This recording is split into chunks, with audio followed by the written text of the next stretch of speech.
Delhi police का एक video बहुत तेज़ी के साथ वायरल हो रहा था कि वो एक व्यक्ति को उठाकर लेकर जा रही थी और वो शोर मचा रहा था कि हाय मैं मर गया, हाय मैं मर गया। इस तरह से वो शोर मचा रहा था और पुलिस उसको उठाकर लेकर जा रही थी।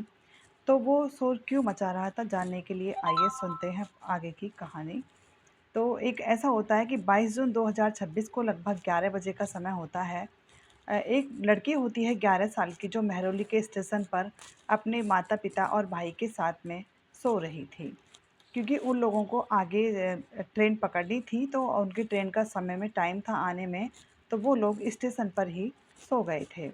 और जब वो सो रहे थे, तो वहीं पर एक व्यक्ति आता है और आने के बाद में उन लोगों के बीच में से ही उस लड़की को उठाता है और उठाकर गाड़ी में डालकर जैसे ही ले जाने लगता है, तो लड़की की नींद खुल जाती है और वो शोर मचाने लगती है, पापा बचाओ, पापा बचाओ।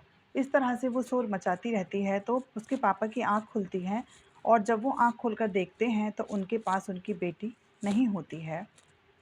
तो वही वहाँ पर जीआरपीएफ पुलिस के पास में वो जाते हैं और जाने के बाद में वहाँ लोगों से पूछताछ की जाती है, तो वहाँ पर जो आस-पास लोग थे, वो सिर्फ़ इतना ही बताते हैं कि जो गाड़ी की नंबर प्लेट थी, वो पीले रंग की थी और किसी को इसके आगे कुछ पता नहीं होता है। और पिता की आँखों के सामने ही उसकी बेटी गाड़ी में डालकर ले जाते हैं। वो कहता है, "साहब मैं अनपढ़ हूँ, मैं नहीं पढ़ पाया कि गाड़ी का नंबर क्या था।" अब उसके बाद में फिर सीसीटीवी कैमरे खंगाले जाते हैं, 22 पुलिस वालों की टीम का गठन होता है और जब वो खंगालते रहते हैं तब उन्हें पता चलता है कि जो लड़का था उसका नाम था वासु उर्फ़ बबलू, जो कि पकड़ा जाता है गुड़गाँव और फ़रीदाबाद के पास में एक बॉर्डर के पास में वो गाड़ी मिलती है। गाड़ी में उस बच्ची को जान से मार दिया जाता है। वो लड़की जो 11 साल की थी उसकी वहाँ पर वो मृत मिलती है।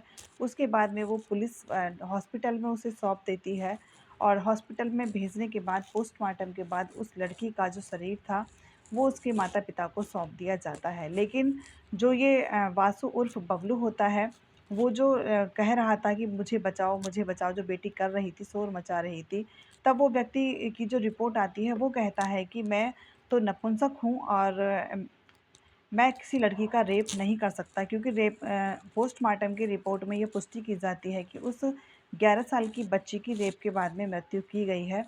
तब वो यही कहता है कि मैंने ये सब नहीं किया है क्योंकि मैं तो नपुंसक हूँ। जब ये सब सारी बातें आती हैं सामने, तब उसकी पत्नी को ये सब बातें पता चलती हैं कि जो मेरा पति है उसने किसी लड़की का रेप किया है।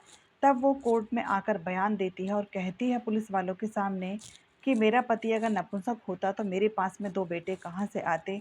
ये बिल्कुल झूठ बोल रहा है और जिसने भी ये रिपोर्ट बनाई है, बिल्कुल गलत और झूठी बनाई है। इस तरह से पत्नी के बयान पर उस आदमी के साथ में पूरी कड़ी कार्रवाई की जाती है और उसको दोषी मानते हुए फिर पुलिस वाले सज़ा देते हैं। Thank you and have a nice day. आप अगर आप प्लेटफ़ॉर्म पर सो भी रहे हैं, तो आप भी ये देख लीजिएगा कि वहाँ पर कैमरे भी कई बार स्टेशन के सही नहीं होते हैं, तो आप कहीं भी सुरक्षित नहीं हैं, तो इससे अच्छा ये है कि 200-400 रुपए खर्च करके कहीं पर आप रूम लेकर सो जाएँ, धर्मशाला वगैरह में, तो वहाँ पर आप सेफ़ रहेंगे। अदरवाइज़ स्टेशन पर भी कोई सेफ़ नहीं है। Thank you and have a nice day.